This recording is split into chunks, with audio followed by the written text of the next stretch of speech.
It's time now for our cover story. Kids and COVID. Millions of school children will return to class next week as the nation is setting new case records. More than 270,000 new infections per day, and pediatric hospitalizations are on the rise. For more on getting kids back to school, we're joined now by the U.S. Secretary of Education, Miguel Cardona. Secretary Cardona, good morning to you. It's good to have you.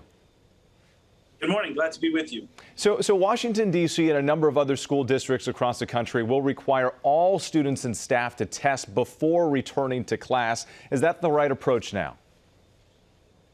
We know there are many different ways to ensure safety. I do believe all students should have access to testing, but I don't know that it needs to be required. We need to make sure that our students get in the classroom safely and stay in the classroom.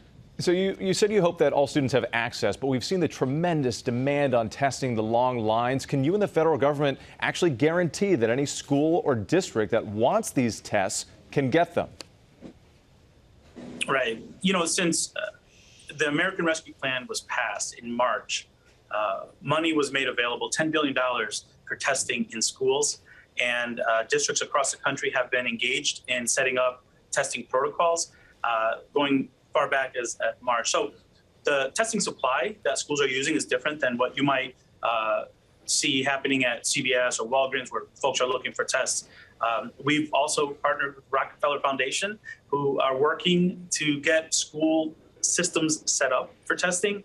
Some of the guidance that we put out last week shows examples of that and provides resources for districts that are interested in getting those systems set up to move on that.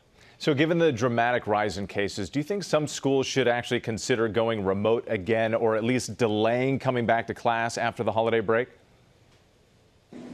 If you're fully staffed to provide a safe school environment, students should be in the classroom full-time every day. We've done this before, and we did it before vaccines were available. If you recall, we reopened schools this year right at the height of the Delta variant. We know what works. We know mitigation strategies work. Now we have access to vaccines for children as young as 5.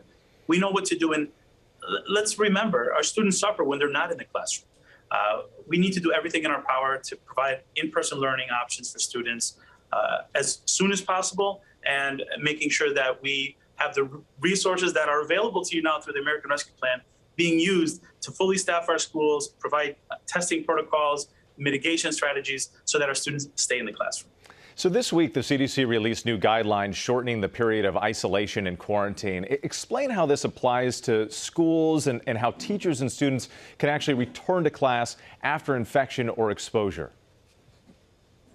I'm really pleased with this progress, and it's important to remember that since the beginning of the pandemic, guidance has evolved based on what we've learned with COVID-19. I'm really pleased with this because, to me, what this is going to do is allow for some of the staffing issues to go away. We know that many schools couldn't open because teachers or educators were in quarantine. The fact that it's shortened now allows for educators to get back into the classroom and our students to have schools open. So it does help us, and I do believe that we can do that while maintaining safety in our schools. Keep in mind, we're supposed to be wearing masks in school anyway. I have 2 young kids myself. We're all waiting to see how this all plays out. Secretary Cardona, thank you so much for your time this morning. We really appreciate it. Thank you. Have a great New Year. All right, you too.